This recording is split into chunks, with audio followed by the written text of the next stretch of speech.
Boy, the American F1 fan here, and it is time for race preview as we are previewing round 5 of the Formula One Grand Prix season. In this time, it's taking place in the good old US of A at the Miami International Autodrome for the Crypto.com Miami Grand Prix. So this weekend is going to be absolutely fantastic for Formula One, as Formula One has really been looking to get into the U.S. market, and what better place that they could possibly get than Miami and the Miami International Autodrome, which they'll be racing around the Hard Rock Stadium. And I've seen the layout to this track, and it's absolutely outstanding. Great mixture of high-speed corners, high-speed straightaways, and good technical sections within the third sector. It could really be that all-around circuit that Formula One's been looking for, and with it not being a Herman Tilke design, I mean, this could start to show Formula One that maybe we don't need Herman to design Formula One tracks much anymore. The company that actually did the design of this course was called Apex Circuit Design.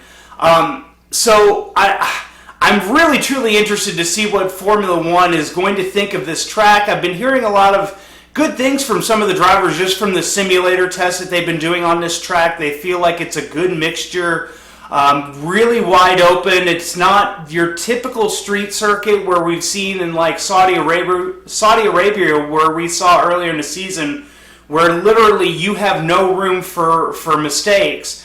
Seems like Miami may be a little bit more wide open.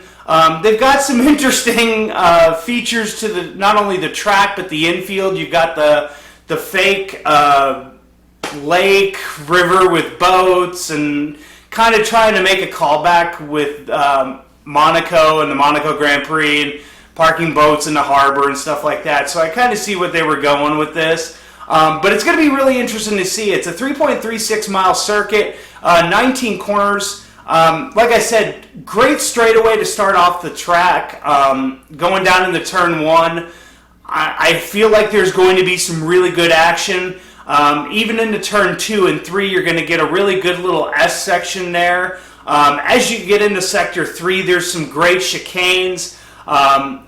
Great braking zones that I think are going to open up this race so much, and I think you're going to get some action packed into this race. Obviously, we can't go without talking about weather. I mean, that's the one thing that I think we all kind of maybe hope for, is potentially some rain to kind of throw a spanner in the works. And I gotta say, there's chances. So Friday, it looks like there's going to be about a 40 to 50% chance of rain. Now, obviously, these forecasts will change, but it looks like about a 40 to 50% chance of rain on Friday, which, if it rains all day on Friday, it's really going to throw a spanner in the works for the teams, because they're not going to be able to get a dry setup for them, potentially going into race day. Then when Saturday comes, there's a little bit lesser of a chance. It's probably down to about 20-30% chance of rain. But if you get rain during qualifying, we obviously know how well that can mix up the grid, so we could actually see a very mixed up grid there. And then Sunday, it's even less than that. It's about a 25% chance of rain on Sunday. But it depends on when that rain decides to come, if it does come at all. Could it potentially spin the race on its head, and maybe we can get shock results with it potentially raining? Now, looking at the championship picture going into this weekend, obviously Charles Leclerc still leads the field with 86 points, but Max made a great comeback in Imola 2 weeks ago, was able to get second place in the sprint race, got some points there, then also was able to win the Imola Grand Prix, and really almost had a maximum point weekend, which was really good for him. Brought him back into this. He's at 59 points. Then you've got Sergio Perez, who's only 5 points back at 54 points. The biggest thing is that Ferrari, for the Constructors' Championship, really needs a good race out of Carlos Sainz here. After that horrible wreck that he had with Daniel Ricciardo that took him out of the Imola GP, he really needs to have a really good bounce-back weekend here. Then talking about upgrades. So upgrades, we heard a lot of teams bring upgrades to Imola just a couple weeks ago.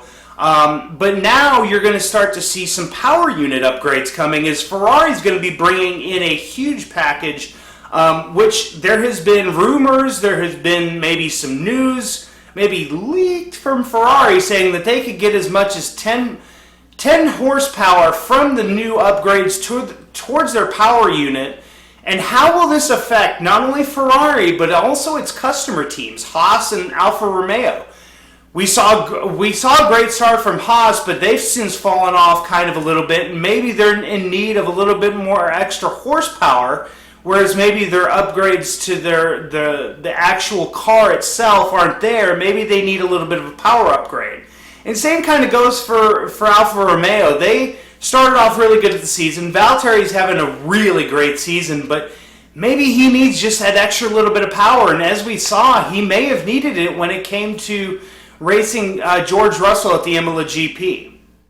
So guys, it is now prediction time. And I hate being the person that's going to be, same top three every week, but until another team can actually show me that they can potentially race up there at the top, it's unfortunately going to be a two-horse race, and between Ferrari and Red Bull.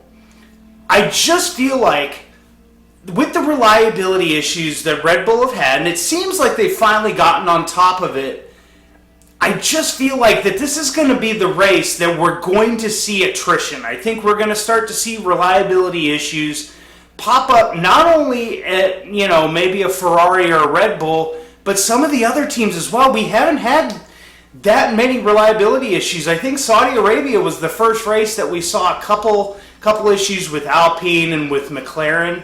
But I think this is the race we may see it, and I think we're going to see some shockers here. So I'm going to go, my winner is going to be Carlos Sainz. I truly think that Ferrari has been doing everything they can, and I'm sure that going into this little week break that Carlos has really been in the simulator, been working on setups. I think he's really going to get on the ground running when we get to Miami, and I feel like Carlos Sainz is really just due at this point. I think Carlos Sainz had been such a great racer throughout his career, and I think just being at Ferrari, it's not necessarily so much a scared issue. It's just, he wants to do so well that maybe there's just too much pressure there. But I don't think he's going to have that pressure this weekend, as I see Carlos Sainz winning the Miami Grand Prix. I see Charles Leclerc finishing second. Max Verstappen is going to finish fourth. I think Sergio Perez is actually going to make a nice little run here. Obviously, Sergio Perez is only 5 points behind it. Everybody wants to consider that Max is really, truly the Red Bull #1 driver, but I feel like that Sergio Perez has had such a resurgence at Red Bull that I think he's really going to be able to prove again this weekend why he deserved that seat with Max Verstappen at Red Bull. Guys, let me know what you guys think in the comment section down below. Who do you guys think the top three is going to be in Miami this weekend? Also, subscribe to that channel if you guys are new for more Formula One content. Obviously, after the race ends in Miami, we'll have the race review. We'll also be having more quizzes, as you saw with my wife just about a week ago. We did a really cool Guess the Formula One driver. So guys, subscribe to the channel so you guys get those kind of videos on the channel. And slap a like on this video, and please subscribe. We're so close to 100. So guys, for the American F1 fan, I'm Eric Ringel here, and I'm signing off.